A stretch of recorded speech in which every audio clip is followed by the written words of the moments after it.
evening, everyone, and welcome to tonight's edition of Sustainable Stow. I'm Tina McAndrew, the library director.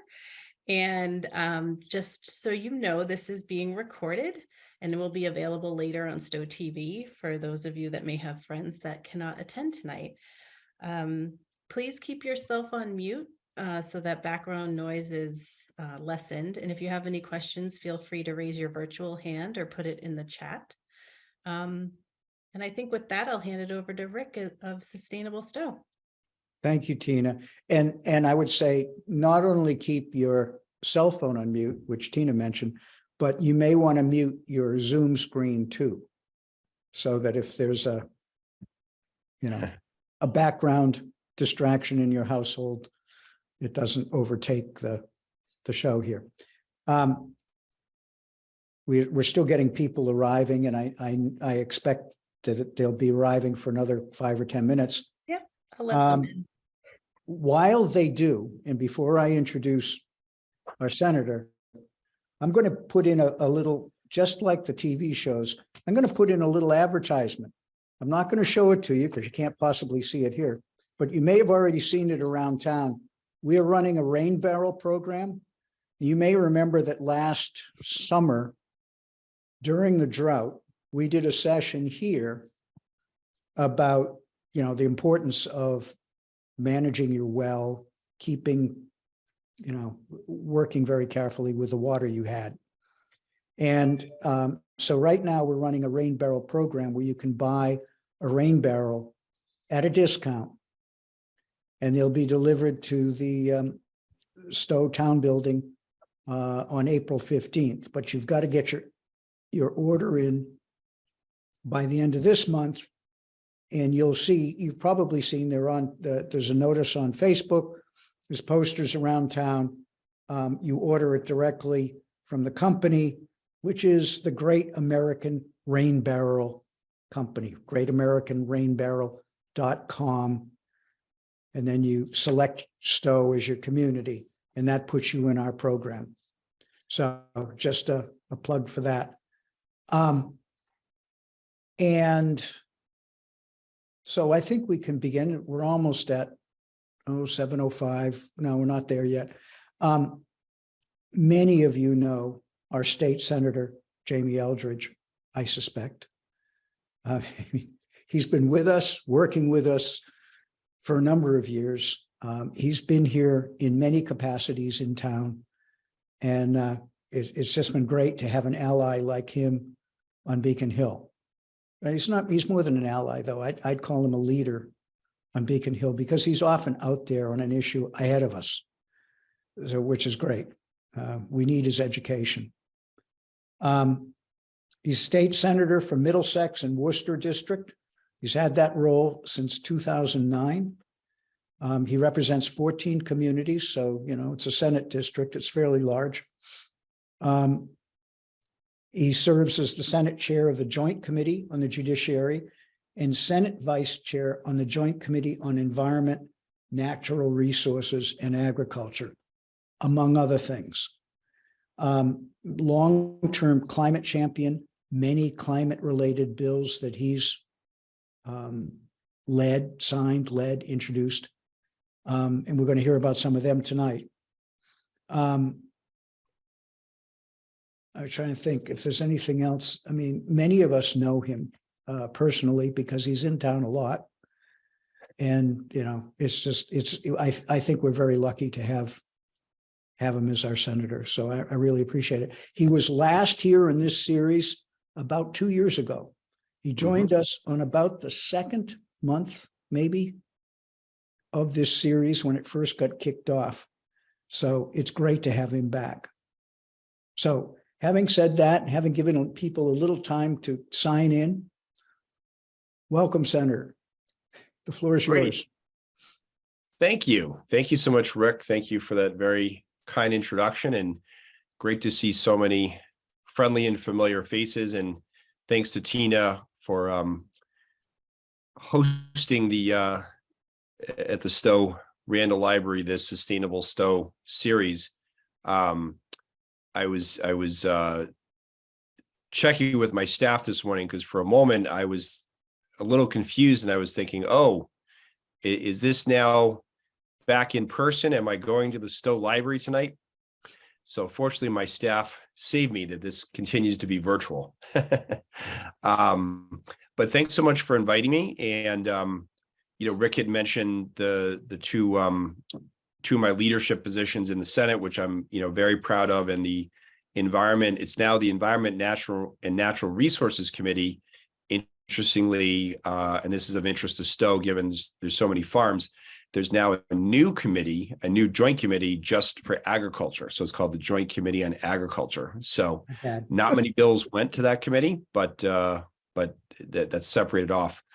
But in addition to that, I do chair for the Senate side, the Clean Energy Caucus. So we actually had a great presentation this week by the Green Energy Consumers Alliance. I think one of the most helpful nonprofits around electric vehicles, charging stations, energy efficiency. And I mention that because a lot of times when I'm presenting, a lot of times people ask, well, how do I follow, certain bills? How do I know, sort of what's up and coming in the State House? And I say, as much as, myself as a senator, Kate Hogan as your state rep will try to inform you. Often it's these nonprofits that will highlight that a particular bill is being heard, or a rally or something like that, or just being a wealth of information. So I do have what I think is a helpful website, senatoreldridge.com, that does have the breakdown and the fact sheets for all the bills I'm going to talk about. And while most of the bills I'm talking about are sort of strictly climate, I do want to emphasize, and this is really in many ways not only particular to Stow, but someone I've worked very closely with, who's here in the Zoom, just someone who's a tremendous resource and advocate for protecting water supply, is Amy Shea from the Health Foundation of Central Mass. So she's really lifted up a bill I'll talk about to regulate private wells. But great to see everyone here. And I guess what I would say is that, first, as far as the beginning of the session, is that, thinking back to what happened last session, we passed the 2050 roadmap law. We passed the enact driving offshore wind and clean energy. And so we have these major climate laws that in many ways, now we need to implement, right? So there's been a lot of conversation about staffing up, having EA staff up to actually implement these laws. There's been a whole bunch of, reports around clean energy and the clean heat standard, et cetera. But now it's about, implementation. And I think so then that begs the question, what could we pass this session? I do think we're at a point, and it's really thanks to advocates like everyone here, is really now every session we'll be passing another climate law. So that's good. It's less clear what we will do. I know there's been a fair amount of talk about strengthening the built environment, so strengthening the building codes for homes, for commercial buildings. Even though we did a fair amount of that last session, I think there's more to be done. And I think also the discussion, that I hear, which is a tougher one, is, we need more dedicated revenue sources to really meet our climate goals. If we need to hire more people to install heat pumps or to make homes more energy efficient, if we need to, help cities and towns hire a energy efficiency manager or sustainability director, like I know Acton has and a few other towns are getting, there needs to be a direct source of state aid for that. You have the MVP program, Municipal Vulnerability Program. That's a great program. I'm hoping with the new administration, that Governor Healy and Lieutenant Driscoll will perhaps create another program that can provide more funding to cities and towns, perhaps on an operating level or staffing level. So that's sort of the landscape I see. I will say, speaking about the Healy-Driscoll administration, sort of hot off the press today is Governor Healy sort of replaced most of the commissioners for the DPU, which I think is a really good sign. There's a tremendous amount of frustration with the delays by DPU, that they weren't doing enough to, apply pressure to utility companies. So I'm very proud of the people that have been appointed. One of them, who's a good friend of mine, Stacy Rubin, she's part of the Conservation Law Foundation. She was one of the architects of the environmental justice law that I was proud to file and get passed into law, but someone who really her heart and values are in the right place. So that's just a good sign with the Healy Driscoll administration about the people they're putting into a lot of these positions. In terms of all the legislation, the good news is that all the bills that have been filed have now been assigned to committee. So the vast majority of the bills that I'm going to talk about tonight have been sent to the TUE committee, but there are bills that have been sent to environment. There's been bills that are sent to revenue, because one of them is a revenue bill. The good news is that they're in committees, and now it's about the joint committees holding the hearings on these bills, which I think will begin probably in about a month, because right now we're a bit focused on the budget. In terms of the legislation I wanted to talk about, and I'll try not to go into too much detail, because of course anyone that's involved with climate or clean energy knows how technical these bills can be. But one bill that I work very closely with CBAIN, one of the major solar developer associations for Massachusetts, and just a terrific person named Haskell Werlin, who works at Solar Design Associates out of Harvard, that's just been someone who's really educated me about all of these terms and how clean energy works. And forgive me, these are the docket numbers. All these bills do have bill numbers, but I didn't get the updates yet. Senate docket 1487, an act to promote solar energy development consistent with the Commonwealth's 2050 Next Generation Roadmap. That is a mouthful. The bill was actually, the title was supposed to be even longer, and I convinced Haskell to reduce its length. But the bill does a few things. It proposes DOER and DPU to establish a revised SMART successor program. The SMART program has essentially ended, and I know some of these programs are not as relevant for Stow being served by the Hudson Muni, but I did want to give you a highlight. So it creates a successor program to the original SMART program, SMART 3.0. It sets a goal of 10 gigawatts by 2030 for solar. If we're really serious about meeting our climate goals, the reality is we really need to make greater progress on putting up solar. There's a lot of land use issues in putting up solar. You have Western Mass, where there's been some pushback on cutting down areas of forest or trees for solar. There's a balancing act on that. So the bill gets a little bit into that, and then it also creates incentives for parking canopies, dual use agricultural systems, and building mounted arrays. So in other words, recognizing the different sort of built environments we have in creating incentives to get solar, put on more of these facilities. It provides necessary provisions to drive grid modernization and to clarify areas of land use concern. And it deals with the direct pay options that would better help more people adopt solar, because it's kind of confusing right now. So this is one of the major bills for the solar developers. So this is Senate docket 1487. A bill that I think will be of particular interest to Stow and for the rest of my district, Hudson and Littleton and Boxborough, is around municipal utilities. Obviously, Stow is served by Hudson Light. This is Senate docket 151, an act advancing clean energy equity and innovation within municipal utilities. So this deals with, something that's, I think residents of Stow being served by Hudson Power and Light, sort of need to grapple with, is that, look, I get that the munis provide excellent service. Generally, I know it's the case for Stow, lower electricity rates, but where is the power source coming from a lot of municipal light plants? And for a lot of them, although they're a lot of them are doing better. A lot of them, it's still a very high percentage of fossil fuels or nuclear power. And I know there's different opinions on nuclear power and whether it's clean energy. But I think the push is, for offshore wind, for solar, for geothermal, for some small or smaller hydro.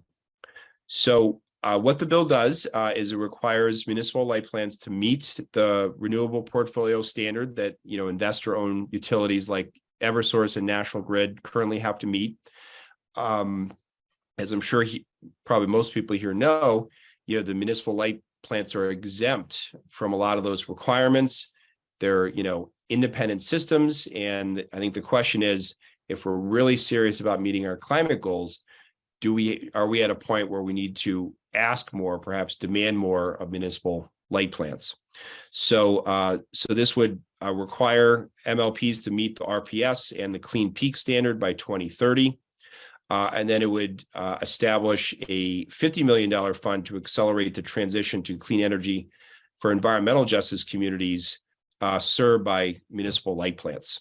So we recognize that, for a lot of municipal light plants, they might not have the largesse that the investor-owned utilities have. So we wanted to provide some funding source to better serve low-income families and those who are senior citizens. It's really important to highlight that, right now MLPs make up 14% of the electricity distributed in the Commonwealth. So I do think we need to be serious about, having that conversation with municipal light plants. I'll be reaching out to Hudson Power and Light as well as Littleton Electric Light very soon. The third bill is Senate Docket 1512, an act increasing solar rooftop energy. I bet you can guess what the bill does given the bill title. But what it would do is it would require all new construction, so new homes, new buildings, to be solar roof ready. The roofs have to be built in a way that you can already put up solar. I mentioned earlier about, some of the pushback in Western Mass, some parts of Central Mass about where solar is going up. I sometimes hear that a little bit from some of the towns in my district. So the reality is that we've got, a lot of buildings, a lot of homes where we could put solar on, but often the roofs make it very difficult or costly to put up. So let's make sure when we're talking about new homes, new buildings, that those are solar roof ready. So that's what the bill would do.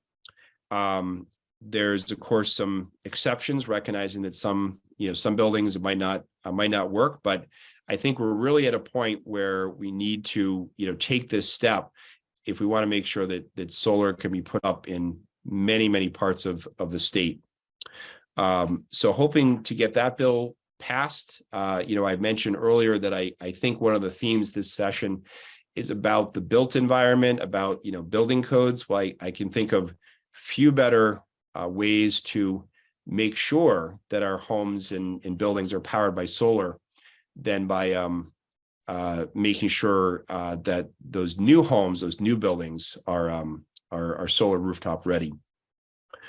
The fourth bill, which very proud to refile. We made some changes, but last session there was a push by communities like Brookline, Newton, Acton, Concord, to allow these communities to go all electric, to move towards eliminating fossil fuel infrastructure and electrify, all homes and buildings.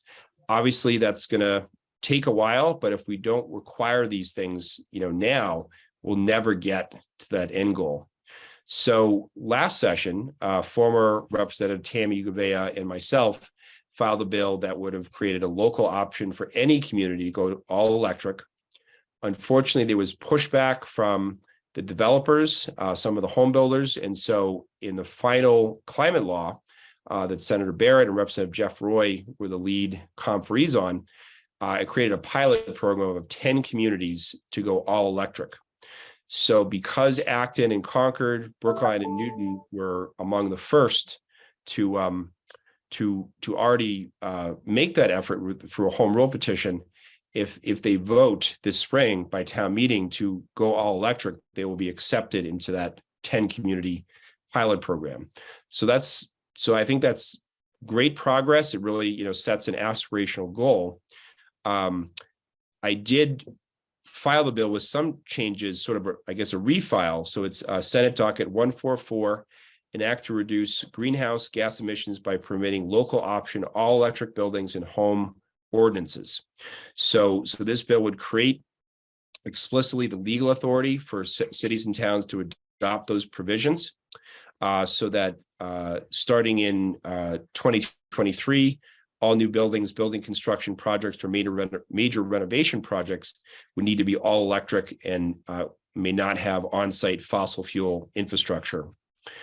I saw this back and forth go on in Acton over the past few years, where there was a negotiation that the new twin elementary schools in Acton were all electric. So it's powered by geothermal, it's powered by solar, and it has a massive battery that's actually earning money for the school district. So it is possible to do. And now I'm seeing more communities, and I know from talking to Rick, Stow has had some conversations to say, for new developments, can they be all electric as well? That's helpful, and towns like Stow have already shown leadership, but why not sort of provide that explicit state authority by passing this bill? So that's a bill that I've filed. I mentioned earlier water protection, water issues, having access to clean water, and of course Amy Shea, Stow resident, who's just done so much work as the director of the Foundation for Central Health Foundation for Central Mass in Worcester. She came to myself and Representative Dan Cena last session, along with RCAP, one of the anti-poverty agencies, to do a pilot where we tested a relatively small sample of homeowners in Stow and Bolton and Boxborough that found out that a lot of people's private wells have PFAS and have other contaminants. And we really, are need to move beyond an era where private wells are not under state regulation, not to mention they're not getting a lot of support to clean up their wells if they're found to be contaminated. So this is a bill I'm just so proud. It was filed last session, sort of on the late side, to begin this education effort. There's now a full-blown effort to pass this bill. I've refiled it with Representative Dan Cena from Acton and Representative Smitty Pignatelli, state rep from Western Mass. So this is Senate docket 2387, an act promoting drinking water quality for all. This, again, we picked a good title. It's wanting to make sure that the state can regulate private wells, but it would also create a program sort of modeled after the Title V program that would provide financial assistance for low-income homeowners, that if PFAS or other contaminants were found in someone's well, that it could be cleaned up, because we know it can be expensive. So, the fact that, my district, sort of Metro West district, has a lot of communities with private wells, obviously, as you go further west, when you go into Worcester County and you get into Western Mass, many, many homes, hundreds of thousands, millions, have private wells. So we really are at a point where there should be state regulation as well as state support for these homeowners. So very proud to file this bill. There's been a lot of terrific advocacy on it, and happy to talk about that in more detail.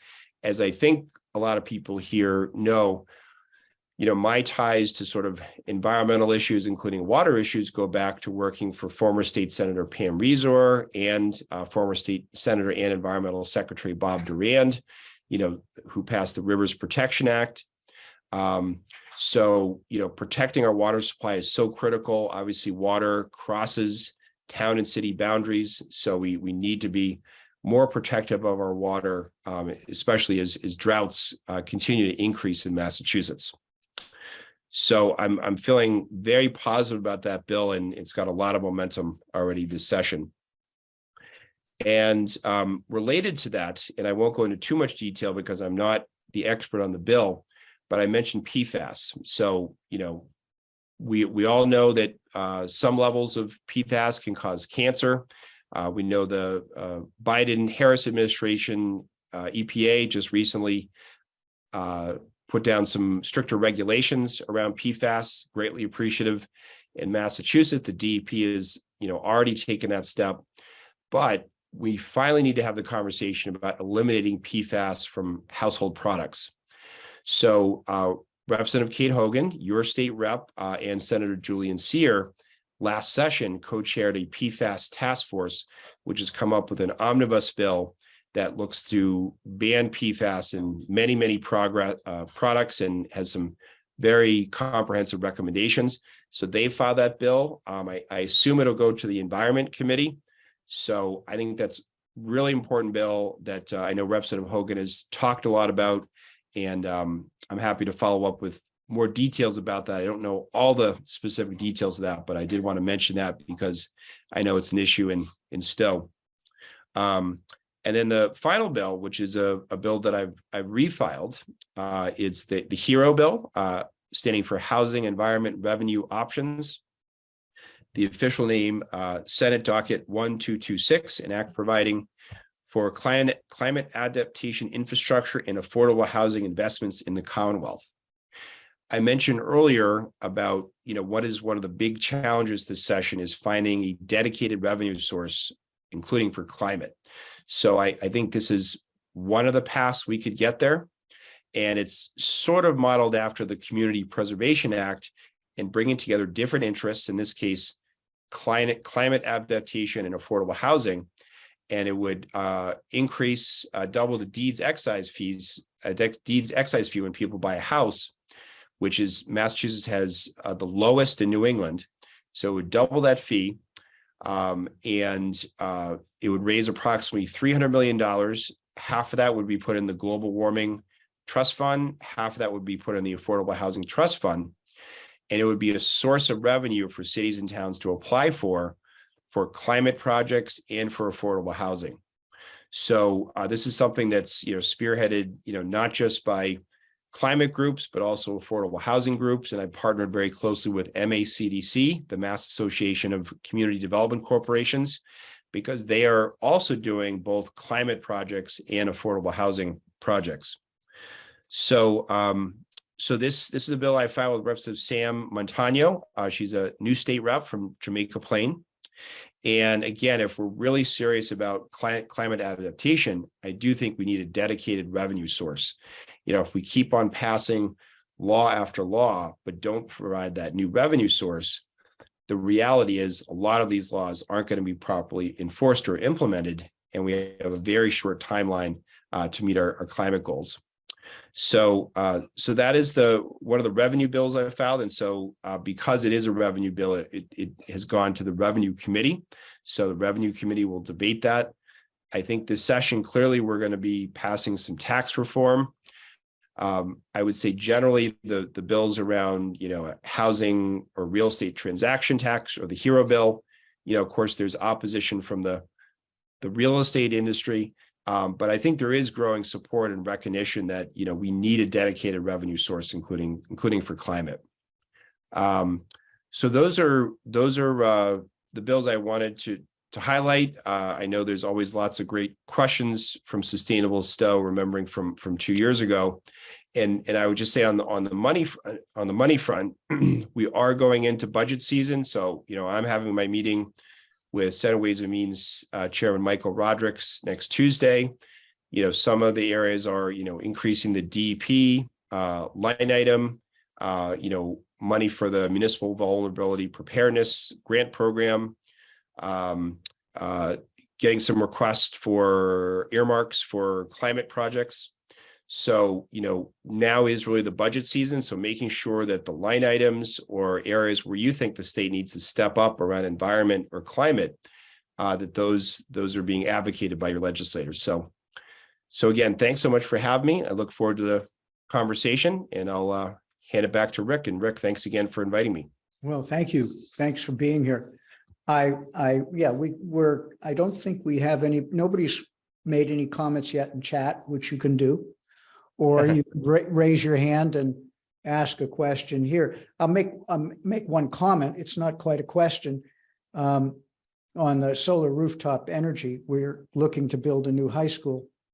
And I know they're talking about at least making the roof strong enough for a solar array. That was something I never thought. I've got solar on my roof and they checked it out before they put it on, but say, no, you have to use a special kind of steel in the building to support the solar array. And they're already planning that in. I'm not sure they've crossed the line of saying, and yes, we're going to have this amount of solar on the roof, but they're planning for it. So they're putting the right level of steel columns into the building plan. At least that's what Carol and I were talking to the superintendent, and that's what we heard there. I thought that was interesting. That's good to hear. Yep. And let's make it a state requirement because it is often difficult community to community. Yeah. Right. We also heard that thinking of geothermal for the building. I don't know how close to a completed decision that is, but I hope it's very close. So that would be great because we're not acting sometimes when it comes to being out there in our school buildings, but we need to get there. Absolutely. And if I could just, on the school building front, and again, this is where we just need to attack the climate crisis in so many ways, is that, talking about communities that have different levels of, focus or prioritization, or quite honestly, often wealth, is that what's so heartbreaking happening in Maynard now, because they need to build a new elementary school, is that, even though I disagree with the analysis, some of the members of Maynard on the school building committee are saying, well, we're going to build a new school, but we can't make it all electric because that's too expensive. So we're going to continue with fossil fuel. And it's just heartbreaking, to hear that to think that a school that will probably be up for, 50 years, and again, is just expanding fossil fuel infrastructure. So that decision hasn't been made, but on the policy front, sort of the state policy front, I'll be reaching out to State Treasurer Deb Goldberg and the Mass School Building Authority to say, you should be, not only increasing funding to schools and towns and cities and school districts, but also saying that any new school building, must be all electric. We can do it. And the numbers show, as Acton showed, that it's essentially the same cost. There's just some different factors to deal with to make sure that it works financially for the school district or for the town or city. We've got to educate people on that. They're not aware of it. Yep, absolutely. Carol. Hi, Jamie. Carol. The other thing the superintendent mentioned is over their parking lots, they're talking about having canopies with solar. And so I just want to make sure that, that's a good option for anywhere where there's a parking lot. And I just want to make sure that when we're talking about funding solar, that it's not just rooftops, that we're also funding canopies, because, it wasn't recently, it was a couple of years back, I read an article that was written that basically was saying, if we just put canopies on all of our parking lots in the US and put solar on those canopies, we wouldn't have to take more land to put solar. We could pretty much cover our electricity. So I just want to make sure that when you're thinking about that it's not just rooftops, that it's also canopies. So that will encourage, we have a little shopping area, maybe they could put at some point canopies there with solar on it, or the parking lot of our town center, that kind of thing. Absolutely. Yeah, no, I totally agree. And the first bill I talked about, Senate docket 1487, this sort of omnibus solar bill, would create incentives for parking canopies. Okay, for solar. great. So, Great. absolutely. Yeah, it is mentioned there, right? Last sentence, right? That's great. Great.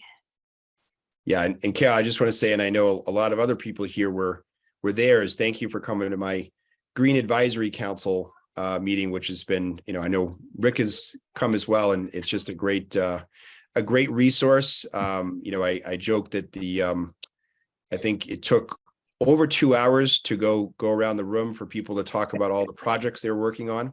Right. So that just shows you the, interest level in the district I represent. And we are going to be having the next GAC in May with a guest speaker. So it's been great to see, both those who came to it before and also new people come to share ideas and really press the state to do more, including on the education front, which, Rick mentioned is, the state, the EA needs to better educate cities and towns about how to reach our climate emissions reduction goals. Yeah, I think the two big things we're facing are education and cost. Mhm. It's not the education isn't what is climate change anymore. It's what can I personally do that could impact the climate, right? So it's educating people that everybody can have an impact. Yep. And well helping said. people see the rate of return Right. from that investment. Yeah. Mhm. Yeah. So many people don't get that.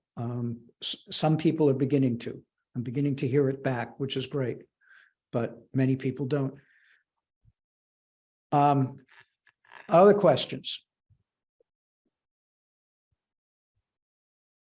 I'm always used to some tough questions here, so. Well, we got one in the chat now. Will there be any attempt to go after manufacturers of PFAS to pay for the cost of remediation, Mhm. either on the state or federal level? That is such a great question because I've observed closely the litigation or back and forth in Hudson, where there was a specifically identified company that caused a lot of the PFAS contamination to one of the wells. So yeah, I think that absolutely should be part of it. Perhaps akin to the federal Superfund law. So I'll have to check if that's in Representative Hogan's bill, but my goodness, yeah, we know, like, ExxonMobil knew about climate change, 30 years ago. I strongly suspect a lot of these manufacturers knew about the cancer concerns around PFAS and hit it. So we need to make sure they're accountable. So yeah, I will check on that, and I think that should be part of a omnibus bill when it gets debated in the House and the Senate. Great. I'll touch on another bill you mentioned earlier, the one on municipal utility Yes. companies. One of the challenges here that people, I think, are aware of, and maybe it's just in Sustainable Stow, is when we have, a peak power need in the summer. Mhm. And we always get concerned, okay, this is where the dirty power comes in. Mhm. Is if there's anything that we could do in that bill that would make that less of a threat. And I don't know if that's even possible, but that would help win broad support, I think, for it, at least in this community. That's a really great point, and I know that's often the pushback against moving away from fossil fuels is, well, then what happens when there's that gap, and allegedly solar and wind can't provide it, or it's at night, or the offshore wind is not rotating as much as it was before. So even though I do think that's a fairly exaggerated argument, I do think we have to answer those questions. And of course, some of that is battery storage. We're seeing, more technologically advanced, battery storage. But I do think we have to answer that question, including for munis. So I completely agree. And which got a follow-up question in the chat: incentives for home-based battery storage ? Yes, and there are a whole bunch of bills around incentives for electric vehicle charging stations, including incentives for apartment building owners, because we really want to make sure not to leave out those who are less well off or don't own a home. So there's a number of great bills filed on that, and that reminds me I should highlight as far as the Clean Energy Caucus goes, which I co-chair now with Representative Steve Owens from Watertown, is that we had the briefing this week by the Green Energy Consumers Alliance, GECA. We're also compiling the priority legislation, and a lot of the bills are around electric vehicle charging stations and incentives. So all of those bills will be put up to, hopefully provide some guidance to people across the state about what's out there, and making sure legislators have co-sponsored all these bills. Because I do think we're going to be taking further action on EVs and electric vehicles. I know there's a lot of discussion around electric school buses, because that was part of the Inflation Reduction Act, is I believe billions of dollars to buy electric school buses. But it's one thing to buy a school bus, then you need to have the infrastructure and the charging station to make it work. So yeah, there definitely needs to be more incentives there. Thank you. Alan.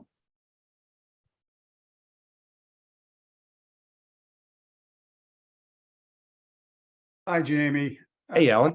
I'm hesitant to ask you this question because it was something that I did mention at the Climate Coalition. Okay. And, I don't want to be repetitious, but we got some other people here from Stow that I thought might be interested in the question and hearing your response. I asked you about the drought bill, which is another bill that we could use here in Stow, in addition to the bill that Amy's group is advocating for. Mm-hmm. We had this drought last year, and there were many of us in town with shallow wells that got nervous that our wells might fail. And we were able to convince our local Board of Health to use their emergency powers to institute a non-emergency outdoor watering use ban.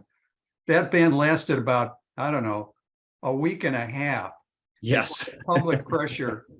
Before public pressure forced them to rescind it. And this is exactly the problem that this bill would solve, because it would allow the state to issue these kinds of bans statewide. Here in Stow, many of us are all drinking from the same aquifer, but some people have deep wells and they just continue to water away. And those of us with shallow wells just get more and more nervous seeing all that happen. So I hope there's some support in the legislature this year for that drought bill. Mm-hmm. In addition to the bill that would address the issues of regulating well contaminants. So absolutely. Yeah. And I really do think, and I'm not just saying it because I'm the author of both bills, but I do think on the waterfront that the two bills that, really are getting a lot of attention are the private wells regulation bill, and then also, and thanks for mentioning it, the drought management bill. This morning, we had the Mass Rivers Alliance Rivers Lobby Day.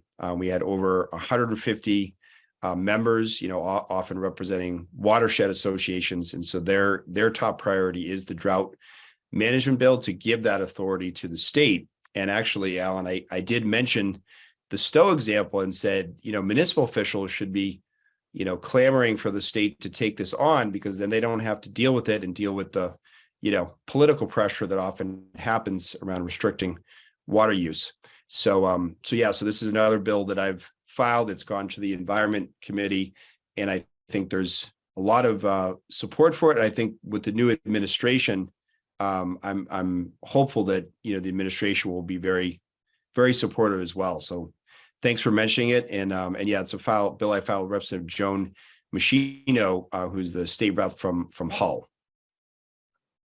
good. Thank you. Thank you. Mm-hmm. Other questions?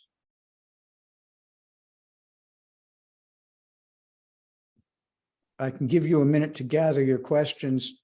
If I can share my screen, I'll put up the ad, our sponsor for tonight. Oh, no, I don't have the right to share. I'd have to talk to Tina again. I just gave it to you, Rick. You should be All able right, to do it thank now. you. Yep.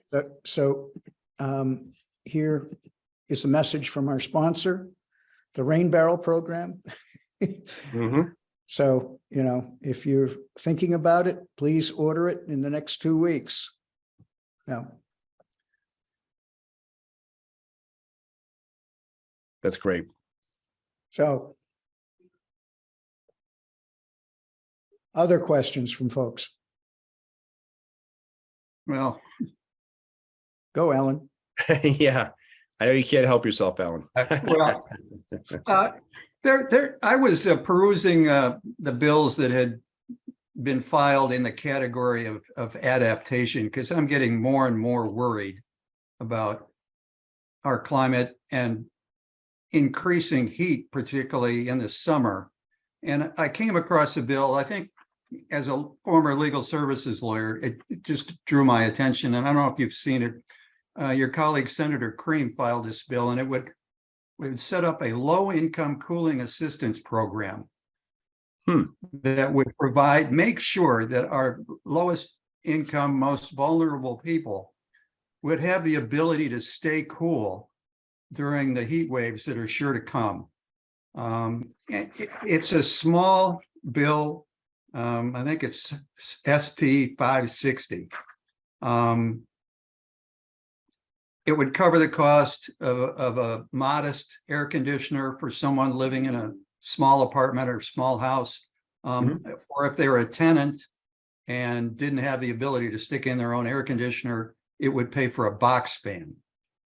I think it suffers from one of the problems that you've raised before. As I read through the bill, I really don't see any dedicated source of funding, except that they're taking money from the LIHEAP program, 5% of the funds. But it just seemed like a small thing that we ought to be doing here in the Commonwealth for people who I think in the future summers, and maybe even this coming summer, are going to be suffering. So that's my pitch on that bill. Yeah, thank you for pointing that out. I know that's in the Clean Energy Caucus's list, but yeah, thank you for mentioning that. Yep.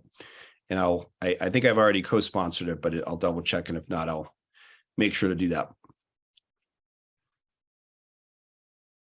Any other advice for us in terms of how to promote these bills this year, in this session? I know it's it's such a tough question, and I always feel like I'm not need to provide better advice, because I mean, look, all these bills should pass, and the reality is, maybe 5 to 10 of them, will get bundled into one big bill. So, I guess I would say, themes or areas where you're seeing deficits to best support, Stowe residents, doing their part to combat climate change or protect water. I will say certainly the water bills, whether the private wells bill or the drought management bill, I think have a be particularly powerful to hear from Stowe residents advocating for that, including from the farms and farmers, because of, the experience and realities of Stowe is, not having a public water supply. So certainly those where you sort of have a powerful story to tell that can influence other legislators and make sure that, Kate and I are telling those stories to our colleagues to champion legislation. So that would be some of my advice. And then, a bit of a broken record on this, and I appreciate, Alan raising this up, and Rick and Carol and others, is just the education piece is, I think, I reached out, under the Baker-Polito administration to say, the EA secretary, Mass DOER, different commissioners need to do a better job of educating cities and towns of what they can do and what they should be doing to combat climate change, to require, developers to build 100% clean energy developments. I'm certainly asking those questions again, because with the new administration that I do think is more focused on climate, that kind of education should be readily available and disseminated. So I will keep pushing for that. And obviously where you feel there are gaps of education, if you will, for Stowe residents or in the district, to communicate that to me so I can raise those specific points. We do have the climate chief, Melissa Hoffer. She's speaking to the Clean Energy Caucus. I think I want to say March 28th. So in 2 weeks. So we're looking forward to that, and we'll be asking a lot of these questions directly to her. That's great. Another question, a comment, actually. Thank you to you from Keith for your long-term leadership on these vital issues. Yeah. It's really been very helpful. Well, thank you. Yeah. And And it's don't been go interesting. away. The work isn't done yet. Don't go away. No, don't worry. Yeah. But no, as I mentioned earlier, I was, my mentors, are Pam Reeser and Bob Duran. We just passed the Public Land Preservation Act, something that I know a lot of Stowe residents were passionate about, to make sure we're not losing any more open space than we already are. A reason I always say I care about the environment and climate beyond, personally caring about is this is the passion of the district. It's a legacy of this Senate district, thinking about Bob Duran and Pam Reeser and their championing issues. So trying to carry on that tradition. So Thank you. Mhm. So, yeah, we know you can't do it alone. Call on us when you need Yep. it. Absolutely. Was volunteered. Carol.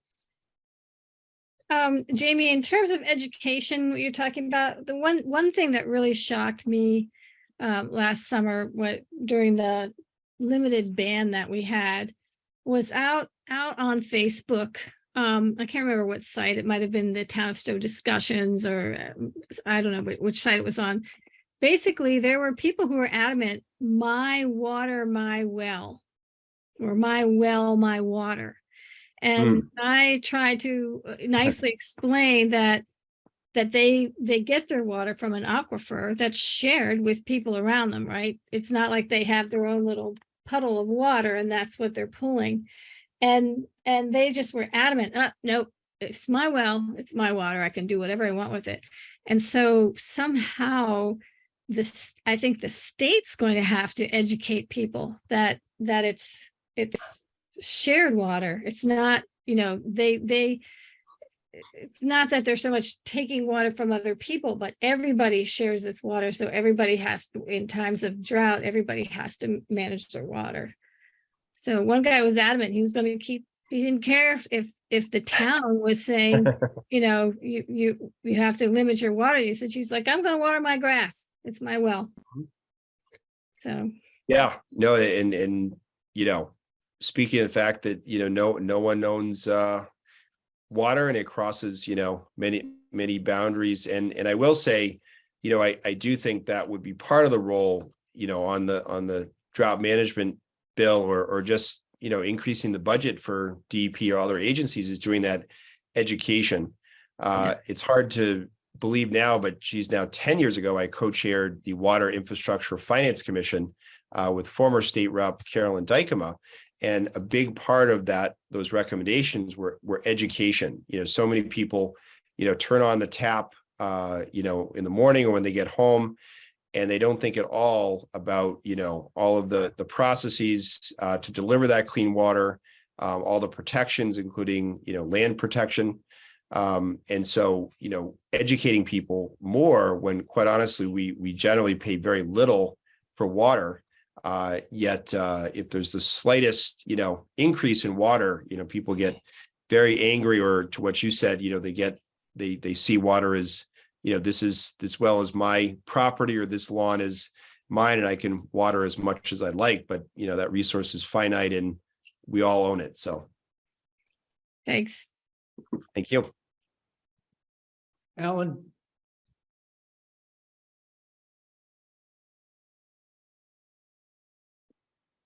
Yeah, I'm just listening to Jamie talk about water, and I'm reflecting back on the fact that a number of years ago, he was one of the leads on our Water Infrastructure Study Commission, and I'm sure Jamie remembers that well.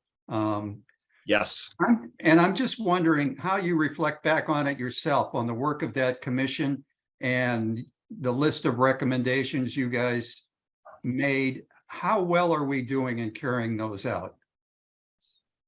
Yeah, great question. Yeah, so this was the Water Infrastructure Finance Commission, and as you probably remember, Alan, one of the frustrations even of the recommendations is we could not get an agreement on a dedicated revenue source. There was a push for the sales tax, for the bottle bill, I think even voting fees, but we couldn't get people to agree, and I think that spoke to the core of what I hear from so many water districts or water district managers is that even if there's the slightest increase in the price of water, there's outrage to the water district commissioners. So, we need to do more education.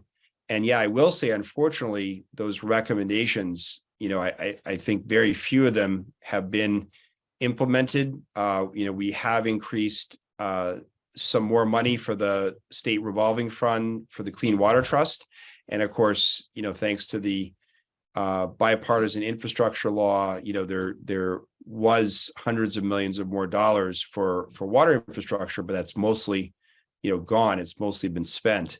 And so without that dedicated revenue source, we're really not going to address these issues. And, look at what Cape Cod is going through, where, if they don't address their water infrastructure needs, the Cape is, going to not only not be able to develop, but sort of cease to function as a place for tourists to go to. So it's really is a crisis, and we're nowhere near to, accurately paying for water infrastructure or to clean our water, as we've seen with the PFAS crisis. Yeah, with these new federal regulations, Yeah. This is just going to become even more critical. The need for funding to get down to 2 parts per trillion with just the 6 PFAS chemicals they've listed is going to be immense. Yep, absolutely. Yep, agreed. So yeah, thank you for all of your advocacy for it. I appreciate you always being there on that front. Jamie, I got another question. If nobody, this is a little bit off base, but we just read in the last day or two about a new DEP commissioner, Bonnie Heipel or something like that. And I've had a number of people email me because they know I used to work at DEP, asking me, do you know this person? And what do you know about her? And I respond, I don't know anything. And I was wondering if you know anything about Bonnie Heipel. It's funny you say that, because that came up at the Mass Rivers Alliance lobby day. Is that, yeah, I do think it was a bit of a surprise appointment. I think that she has worked for a law firm. So it's not, coming from within the ranks of the DEP like Marty Suberg did, the outgoing commissioner.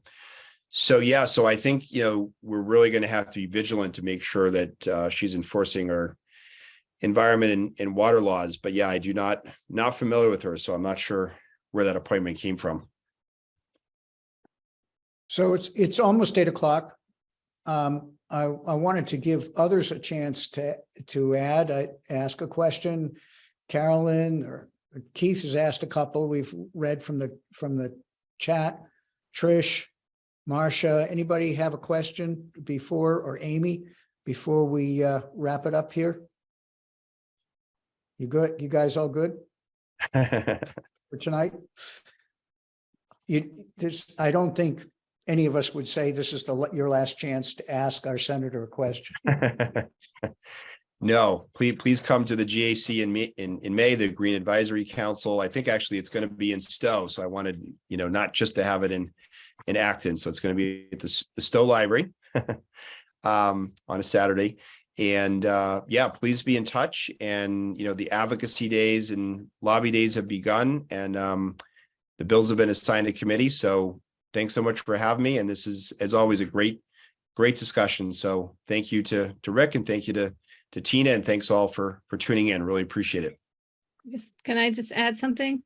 Jamie, is an unusually small group of people tonight, and I think a lot of it is the snowstorm and all that, but just for your information, all of these, as Rick had mentioned, it's recorded and they're all out on the Stow TV. And we've been finding that all of these presentations that are done get over the months afterwards get a huge growth in people watching them. So you won't be, it's not just you talking to this group here. I guarantee you there'll be people later on, you know, across the next few months hitting up on watching your presentation. That's great. Yep. I know it gets a wide showing. So yeah, you'll be reaching more people. Thank you very much, Jamie. take care, everybody. Thanks again. Thank you. Thank you. Thank you. Good to see you. Take care.